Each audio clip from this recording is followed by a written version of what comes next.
Hello friends, welcome to learn services. This is Ram Soni. Well देखिए, एक information आपने सुना होगा कि ओबीसी रिजर्वेशन मध्य प्रदेश में 27% में कुछ मामलों में स्टे लगा हुआ था।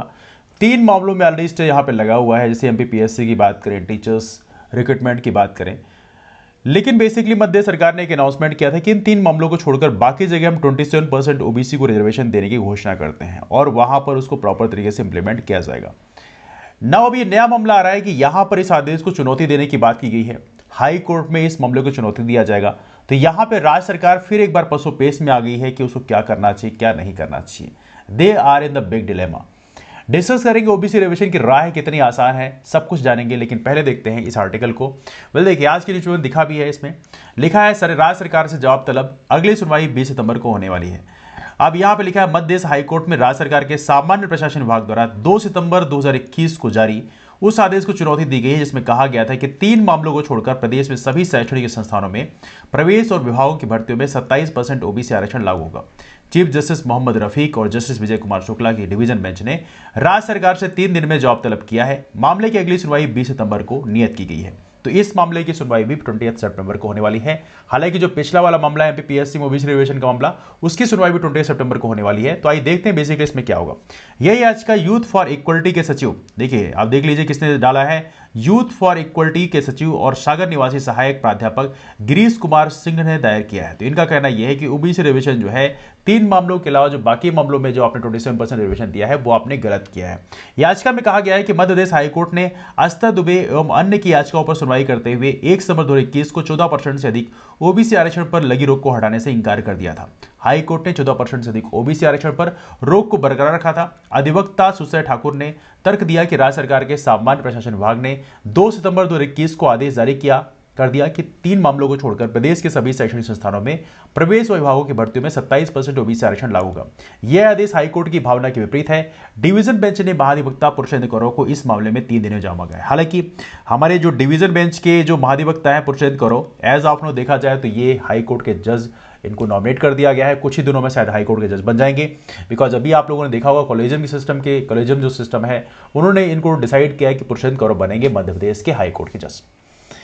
तो ये मामला है बेसिकली एज ऑफ नो। देख सकते हैं आप ओबीसी रिजर्वेशन में एक बार फिर से अड़चन आ गई है। हालांकि अड़चन आज की नहीं है, बहुत पुरानी अड़चन है। हालांकि इसका रेजोल्यूशन हमने पहले डिस्कस किया था कि मध्य सरकार वाकई यदि ओबीसी रिजर्वेशन देना चाहती है तो उनके पास एक डेटा होना चाहिए। डेटा का मतलब यह है कि यहां पर उनके पास जनगणना होनी चाहिए। इसे बोलते हैं कास्ट बेस्ड सेंसस। हालांकि इसमें पूरे देश में कास्ट बेस्ड सेंसस की डिमांड बढ़ती जा रही है।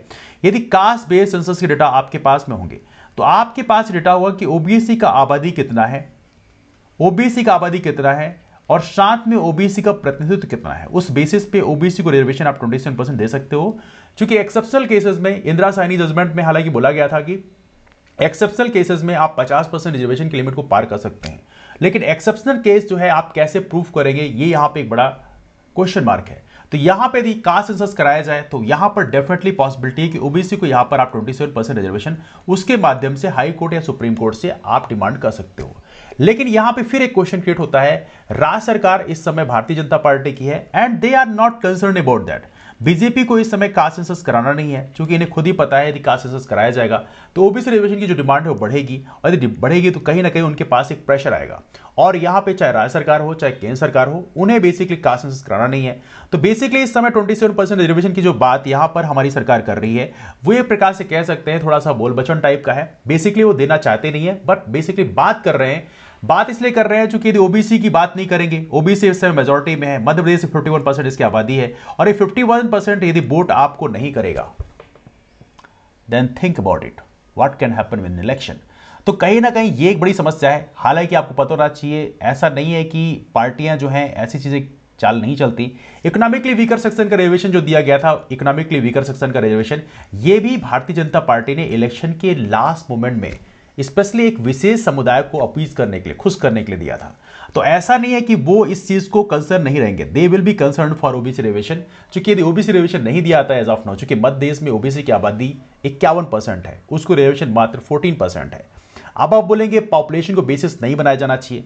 देखिए हमारे देश में, ऑनेस्टली सुनिएगा ध्यान से, हमारे देश में एससी और एसटी का जो रिजर्वेशन है वो पॉपुलेशन के आधार पर ही दिया जाता है।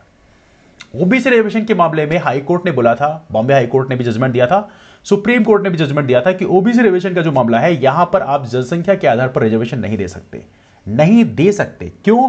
क्योंकि संविधान में ऐसा कोई प्रोविजन आपने डाला नहीं। यदि संविधान में प्रॉपर्ली आप अमेंडमेंट कर दें कि ओबीसी को रिजर्वेशन जो है जनसंख्या के आधार पर मिलना चाहिए, तो सारा मामला वहीं साथ हो जाएगा। यहां पे सुप्रीम कोर्ट को भी और हाई कोर्ट को भी दिक्कत नहीं जाएगी। देखिए, रिजर्वेशन का मामला राज्य के अधिकार में आता है। Directive principle of state policy के अंतर्गत राज्य के पास ये पावर है कि वो रिजर्वेशन दे सकता है, लेकिन वहां पर उसे प्रॉपर तरीके से संविधान में एक संशोधन करना पड़ेगा कि ओबीसी का रिजर्वेशन हम बेसिकली संख्या के आधार पर करना चाहते हैं। क्योंकि इंदिरा साहनी केस में यदि हम बात करें, सुप्रीम कोर्ट के जजमेंट की बात करें कि 50% जो है वो लिमिट होनी चाहिए, ये 50% लिमिट की बात बहुत पुरानी हो गई, मोर देन 30 ईयर्स को, वो बात कल की है। लेकिन एज ऑफ नो प्रेजेंट जो सिचुएशन है, उसके हिसाब से सरकार को ये तभी रिवाइज करना आसान होगा जब सरकार के पास कास्ट सेंसस के डेटा होंगे, तभी जाके सरकार ये कह पाएगी कि ओबीसी की आबादी हमारे पास इतनी है, ओबीसी का प्रतिनिधित्व नहीं है, उस हिसाब से इक्वलिटी लाने के लिए हमें 27% रिजर्वेशन हम ला सकते हैं।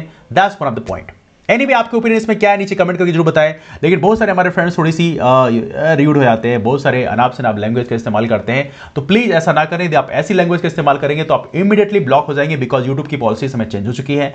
सो please take care of that thing. Anyway, आपने ओपिनियन जरूर शेयर करें। लेकिन इसके अलावा सबसे महत्वपूर्ण बात यह है कि यदि आप एमपीपीएससी मेंस या ऐसे एग्जाम की तैयारी कर रहे हैं तो आप हमारे चैनल को सब्सक्राइब कर सकते हैं, और साथ में शाम को 4 बजे की जो हमारी आंसर राइटिंग क्लास होती है उसमें भी आप जरूर पार्टिसिपेट करें। इससे आपको बहुत बेनिफिट मिलेगा, बिकॉज एमपीपीएससी में सिलेक्शन जो है आपकी आंसर राइटिंग स्किल पे डिपेंड करता है। इसके अलावा रामसोनी एमपीपीएससी नाम का टेलीग्राम ग्रुप आप ज्वाइन कर सकते हैं। यहाँ पे हमारे क्लासेस की इन्फॉर्मेशन शेयर की आती है, इसके माध्यम से भी आप हमसे जुड़ सकते हैं। चलिए मुलाकात करते हैं आप लोग फिर, तब तक के लिए bye bye and take care.